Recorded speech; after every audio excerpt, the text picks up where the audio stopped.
देखो भाइयों, ये संजय दत्त जी ये चला रहे हैं हल, ये बनाते हैं वीडियो है। और ये देखो साहब, इनको हल लगा रहे हैं। उन्होंने बोला दादाजी थोड़ा मैं तुम्हारे साथ हेल्प करता हूँ।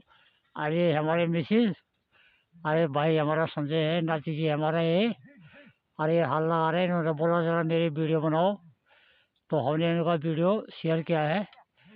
दोस्तों इसको शेयर करना। और ये लौंडा जो है, ये है लड़का, ये देखिए ये हल लगा रहा है लौंडा। ये देखो, ये आ रहे इधर आयो। ये देखो, ये देखो भाई। दोस्तों सभी को नमस्कार। नमस्कार। चला चला तो वीडियो बनो, वीडियो बनो, क्या बढ़िया बढ़िया बनो वीडियो। अब फिर क्या हो जाए रोज खाओ है लंबे बड़ो कोई बात नहीं।